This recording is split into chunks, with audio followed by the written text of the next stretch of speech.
बहुत बहुत बधाइयां महाराज।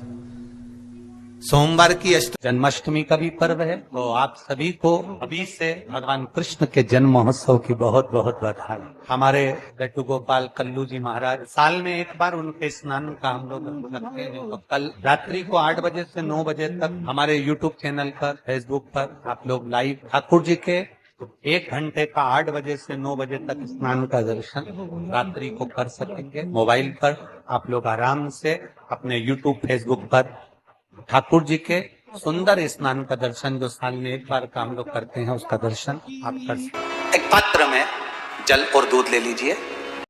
तो कहोगे गुरुजी ये कथा कहां से निकाल के लाए हो? तो विष्णु पुराण में से आप उसको स्मरण कर सकते हो। काय में से? विष्णु पुराण में से। एक पात्र में देसी गाय का दूध, जल उसमें रखकर, और आपके यहाँ अगर लड्डू गोपाल हो, यदि आपके घर में ठाकुर जी हो, लड्डू गोपाल हो, विष्णु जी का कोई स्वरूप हो, श्री हरि का कोई स्वरूप हो, तो उस पर आप संध्या के समय पर दुर्वा डालकर उस दुर्वा से अगर लक्ष्मी जी के नामों का 108 बार उच्चारण कर कर, घी का दिया लगाकर, कैसर के चावल साथ में रखकर केवल उस जल का और दूध का मात्र छींटा देते हो, तो उसके घर में कभी लक्ष्मी की कमी नहीं आ सकती, संपदा बढ़ती चली जाती है। 108 बार लक्ष्मी के नाम का मात्र उच्चारण कर लेने पर भगवान विष्णु के चरणारविंद पर, भगवान विष्णु के चरणों पर केवल उस दुर्वा का, जल का, दूध का सिंचन कर देने से भी लक्ष्मी की वृद्धि होती है।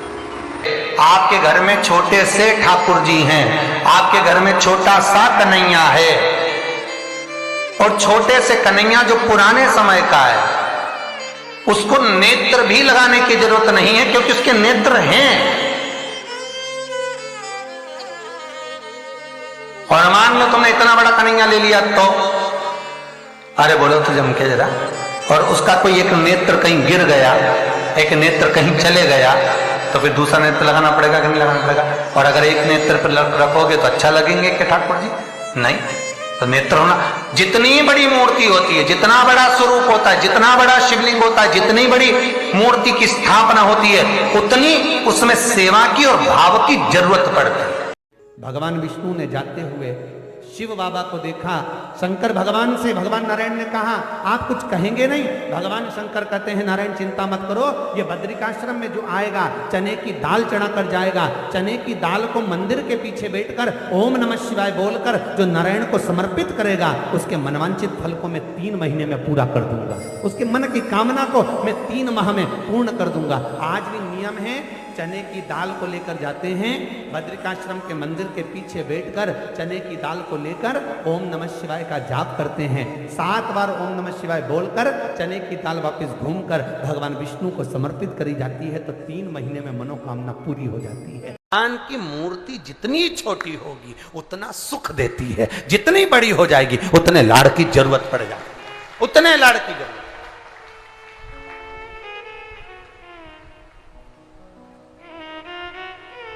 जितनी छोटी।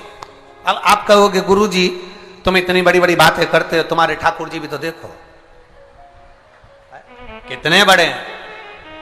आपको मालूम होगा कि इंदौर में कथा थी, बहुत साल पहले, 20-1 साल पहले की बात होगी, 20-22 साल के पहले की। इंदौर के सेठ जिनके पास में ठाकुर जी थे, और उनके कोई गुरुजी, अब गुरुजी तो गुरुजी होते हैं, उन्होंने कह दिया इतनी बड़ी मूर्ति घर में नहीं होना चाहिए। अब उनको कह दिया कि इतनी बड़ी मूर्ति घर में नहीं होना चाहिए, तो वो इनको नर्मदा जी में विसर्जन के लिए लेकर जाने लगे या कहीं देने के लिए जाने लगे। वो हमारे यहाँ कथा में आए थे, तो वो अटैची लेकर आए थे, तो पूछ लिया हमने कि इस अटैची को आप कहाँ ले जा रहे हैं, क्या है इसमें? उन्होंने कहा इसमें लड्डू गोपाल है ठाकुर जी। हमने कहा कहाँ ले जा रहे हैं? हमारे गुरुजी ने कहा इतनी बड़ी मूर्ति घर में रहती है ना, तो तकलीफ होती, इसलिए हम इनको नदी में, नर्मदा जी में छोड़ने के लिए या आश्रम पर किसी के यहाँ देने के लिए जा रहे हैं। तो हमने कह दिया लाडला है, कहाँ इसको नर्मदा के जल में आप छोड़ोगे, हमको दे दो, हमारे साथ कथा में चलता रहे, आनंद से श्रवण करता रहे, भक्ति करता रहे। और क्या चीज लाडला है वो, उसका नाम हमने कल्लू रखा, हमारा कल्लुआ है, लाडला। जय हो। सोमवार की अष्टमी पड़ जाए, क्या पड़ जाए सोमवार की? जम के बोलो जरा, अष्टमी। या तो सोमवार की अष्टमी पड़ जाए, या हर महीने शिवरात्रि आती है, हर महीने आती है, या तो सोमवार की अष्टमी पड़ जाए या फिर सोमवार की शिवरात्रि पड़ जाए, हर महीने आती है। प्रयास करना, कहीं से देसी गाय का दूध मिल जाए,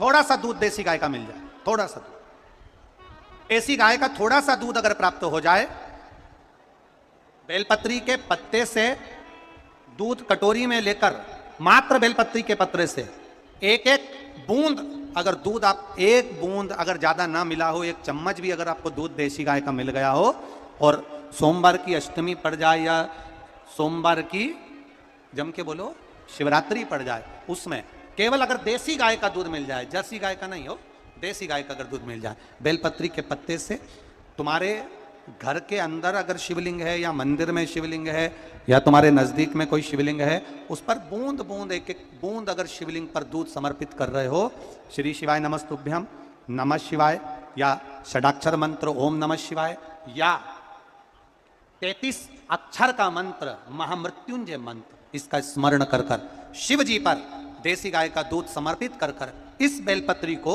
अशोक सुंदरी वाली जगह पर अगर आप समर्पित कर देते हैं, फिर आप जिस भी चीज के लिए अप्लाई करें, मेरा देवाधिदेव महादेव आपका हाथ पकड़कर खींचकर आगे बढ़ा ही दे।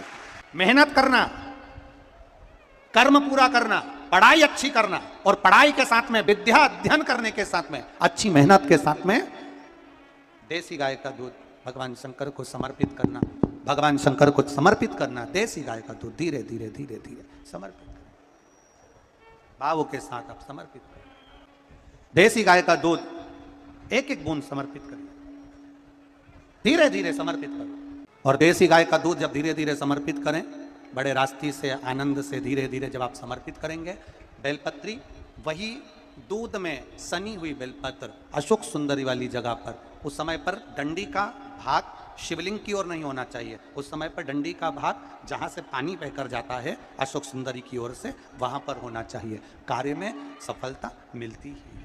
शिव तत्व को धारण कर।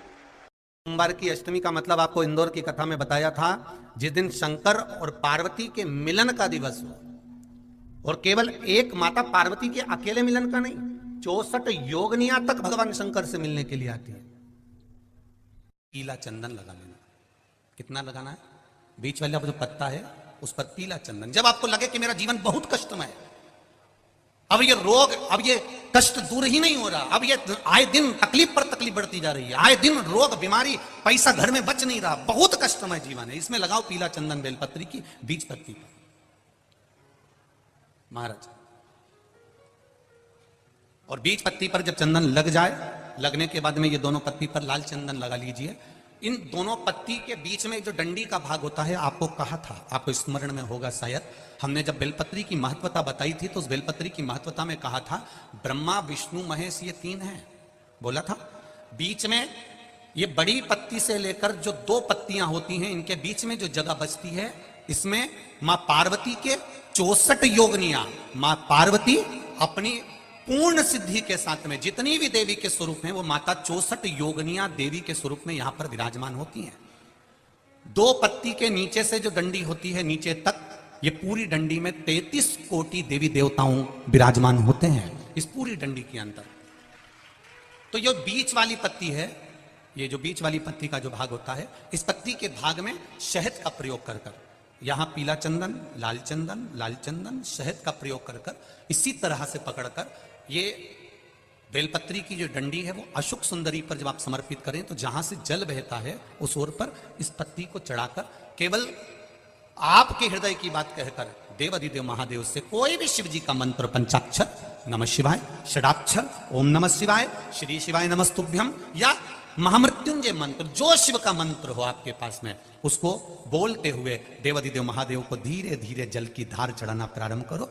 जल की धार जब पूर्ण होने लगे, उसमें थोड़ा जल बचे, तब अशोक सुंदरी पर जो तुमने बेलपत्र चढ़ाई है, वहां उस जलधार को चढ़ा। ये प्रयोग आपको केवल सोमवार की अष्टमी पढ़ने पर ही करना है। कौन से दिन करेंगे? जम के बोलिए जरा।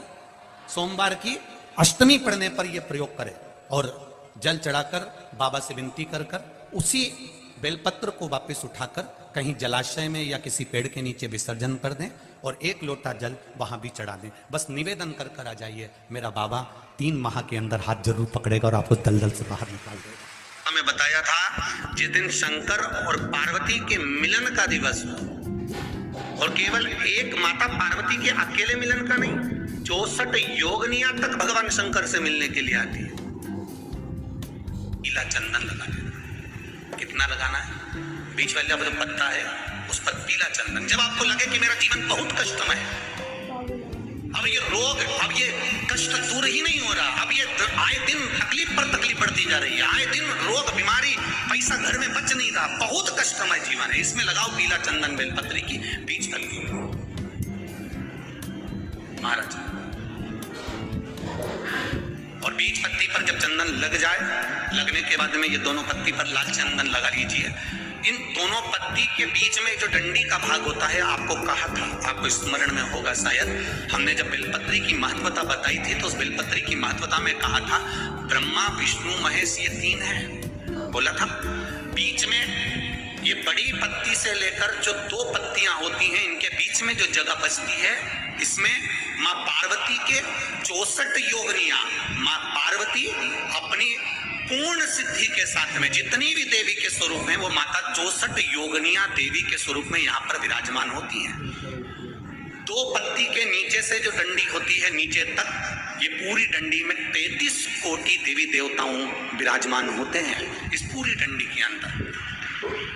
तो ये बीच वाली पत्ती है, ये जो बीच वाली पत्ती का जो भाग होता है, इस पत्ती के भाग में शहद का प्रयोग कर कर, यहाँ पीला चंदन, लाल चंदन, शहद का प्रयोग कर कर, इसी तरह से पकड़कर ये बेलपत्री की जो डंडी है वो अशुक सुंदरी पर जब आप समर्पित करें तो जहां से जल बहता है उस ओर पर इस पत्ती को चढ़ाकर केवल आपके हृदय की बात कहकर देवाधिदेव महादेव से कोई भी शिव जी का मंत्र, पंचाक्षर, नमः शिवाय, षडाक्षर, ओम नमः शिवाय, श्री शिवाय नमस्तुभ्यम, या महामृत्युंजय मंत्र, जो शिव का मंत्र हो आपके पास में, उसको बोलते हुए देवाधिदेव महादेव को धीरे धीरे जल की धार चढ़ाना प्रारंभ करो। जल की धार जब पूर्ण होने लगे, उसमें थोड़ा जल बचे, तब अशुक सुंदरी पर जो तुमने बेलपत्र चढ़ाई है वहां उस जलधार को चढ़ाए।